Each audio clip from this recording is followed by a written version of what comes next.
جی اعوذ باللہ من الشیطان الرجیم، بسم اللہ الرحمن الرحیم۔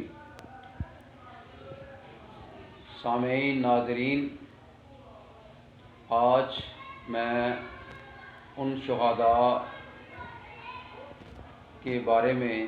کچھ بیان کرنا چاہتا ہوں سن 1965 کی جنگ میں جنہوں نے اپنی جانوں کا نذرانہ پیش کیا۔ ہماری یہ آزادی، ہماری یہ خوشیاں، ہماری یہ جتنی خوبصورتیاں ہیں، یہ ساری کی ساری ان بہادر جوانوں کی قربانیوں کی مرہون منت۔ اچھی طرح مجھے یاد ہے، پاکستان کا ایک خوبصورت شہر سیالکوٹ، جس کے ارد گرد ہندوستان کا بارڈر پھیلا ہوا ہے، وہاں کے ایک شہر چونڈا، وہاں پہ دشمن پاکستان نے ایک منصوبہ بنایا اور تقریباً 600 ٹینک کا حملہ پاکستان کے اوپر کیا، اور ان لوگوں نے اس پروگرام کو اس طرح ترتیب دیا کہ ہم 600 ٹینک لے کے آدھے گھنٹے کے اندر اندر پورے سیالکوٹ کے اوپر قبضہ کر لیں گے، اور صبح کا ناشتہ چائے جو ہے وہ سیالکوٹ میں جا کے پئیں گے۔ اس کے علاوہ وزیر آباد اور لاہور کا رخ کریں گے۔ ہماری اس وقت بہت کم نفری موجود تھی جو کہ بارڈر لائن کا دفاع کرنے میں مگن تھی۔ جب انہوں نے مدد مانگی تو مدد لاہور سے آنی تھی، جو کہ تقریباً 150 کلومیٹر تھا، اور دوسرے جو محاذ پہ ہماری جنگیں جاری تھی، فوج ہماری وہاں پہ مشغول تھی۔ اس لیے وہاں پہ جو نفری تھی کم و بیش 100-200 کے قریب، یا کچھ چھوٹے موٹے ایک گروپ کی شکل میں ہمارے فوجی موجود تھے۔ ان لوگوں نے آپس میں حیران ہو کر کے منصوبہ کیا کہ کیا کیا جائے، کس طرح سے اس کا دفاع کیا جائے کہ ہماری فوج کے آتے آتے کم از کم ہمارا جو ملک پاکستان ہے وہ جو ہے وہ بچ جائے۔ تو پھر ان لوگوں نے، ایک بہادر نوجوان نے ترتیب دیا جو کہ ان کا کمانڈر تھا، کہ آپ ایسا کرتے ہیں، اپنی جانوں کا نذرانہ پیش کرتے ہیں،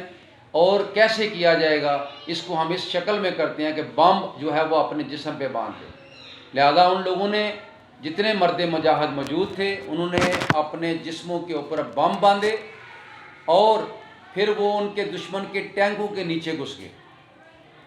جیسے ہی انہوں نے بم جو ہے وہ بلاسٹ کیے، اور ایک دھماکہ ہوا، اور دھماکے میں ایک دھواں سا اٹھا،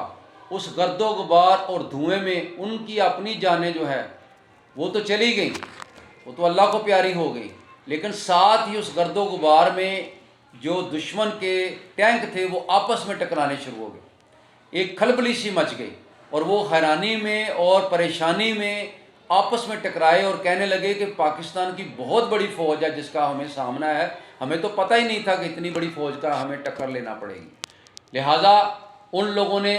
واپسی کا رخ کیا، کچھ تو ادھر ہی غرق ہو گئے، فنا ہو گئے، اور کچھ جو ہے نا وہ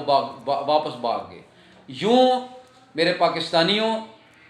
ان شہداء جو آج آپ دیکھ رہے ہیں میرے پیچھے، ان میں سے بہت سارے موجود تھے، ان لوگوں میں ان کے اور رشتہ دار بھی تھے، پوری فوٹو میں پیش نہیں کر سکتا۔ لہٰذا کبھی آپ کو چونڈا جانے کا اتفاق ہو تو ہمارے اس خوبصورت شہر سیالکوٹ جس کا نام ہے اس کے پاس ہی ہے، وہاں پہ ایک شہیدوں کا قبرستان ہے، وہاں پہ آج بھی ان کی روحیں جو ہے وہ پاکستان کے دفاع کے لیے وہ جو ہے وہ بیٹھی ہوئی ہیں، اور ہمیشہ ان کی روحیں جو ہیں وہ پاکستانیوں سے ڈیمانڈ کرتی ہیں کہ ان کو خراج تحسین پیش کرنے کے لیے ان کی یادگاروں پہ بھی جایا جائے، اور ان کو خراج تحسین پیش کرنے کے لیے یہ جو 6 ستمبر کا دن ہے یہ اچھے طریقے سے بھرپور انداز میں منایا جائے۔ یہ جو آزادی ہے، یہ جو توانائی ہے ہمارے جسموں میں، یہ جو ہماری رہنمائیاں ہیں، یہ جو ہماری خوشیوں بری زندگی ہے، یہ ساری سن 1965 کے ان شہداؤں کی قربانیوں کا نتیجہ ہے،